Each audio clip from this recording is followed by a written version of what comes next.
Hey guys, it's Jasma, and today we're going to make 3 different types of chia seed puddings.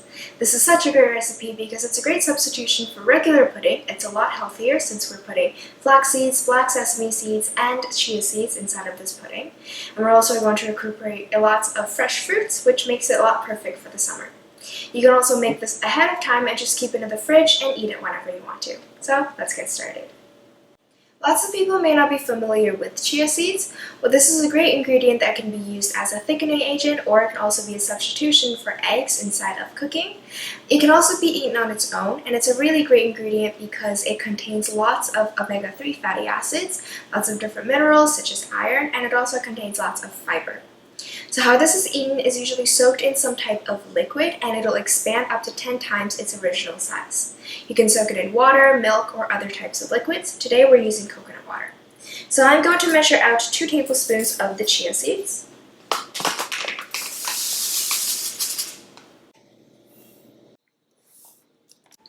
When it comes to adding the liquid to the chia seeds, you can choose to add a lot or a little bit. It really just depends on if you want it to be nice and thick or nice and thin.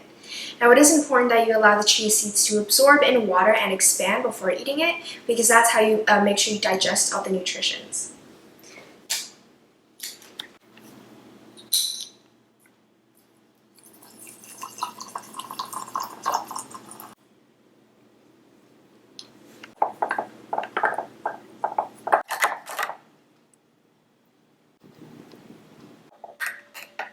This is what it looks like after 15 minutes.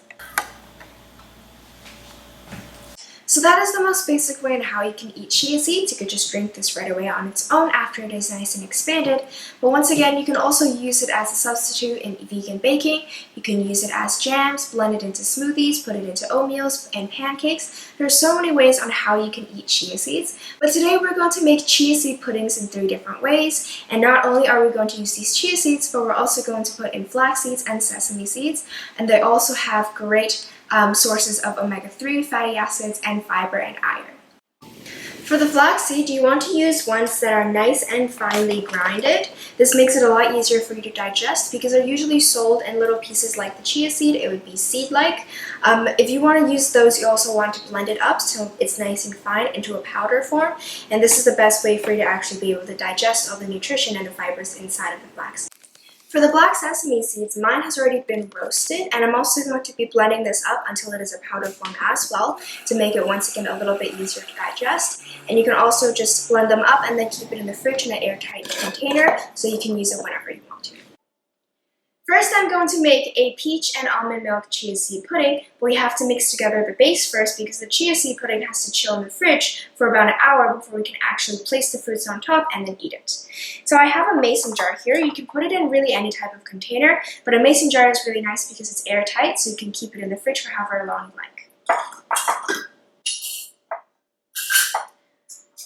Pour in the chia seeds.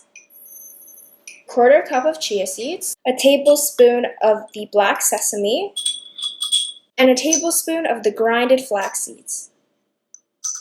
Give this a quick mix. Now that that's combined, pour in the almond milk. And add in about a tablespoon of honey, but you can also choose to use maple syrup.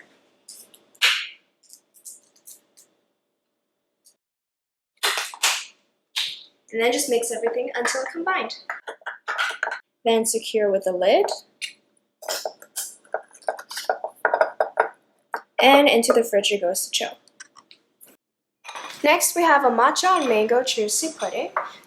Into the mason jar, place in the chia seeds, sesame seeds, and flax seed, along with the matcha powder, and stir until there are no more large clumps of matcha powder. Then pour the coconut milk along with the honey or maple syrup, and you can adjust the amount based on how sweet you want this to be.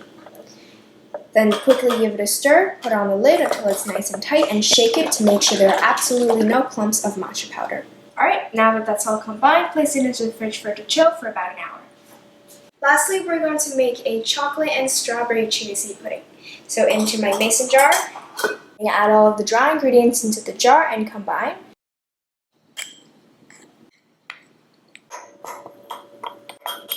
Then add in the milk along with the honey and shake until combined.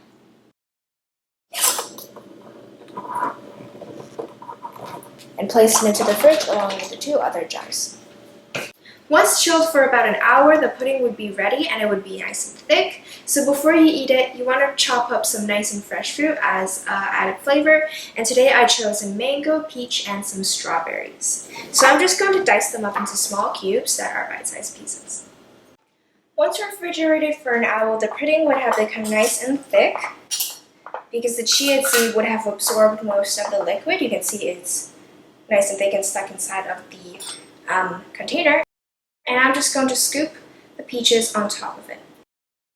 So that's how you make this chia seed pudding in 3 different ways. I really hope you can try this out. This is a really great healthy way to eat your chia seeds and lots of different fresh fruits. Thanks for watching and see you guys next time. Bye!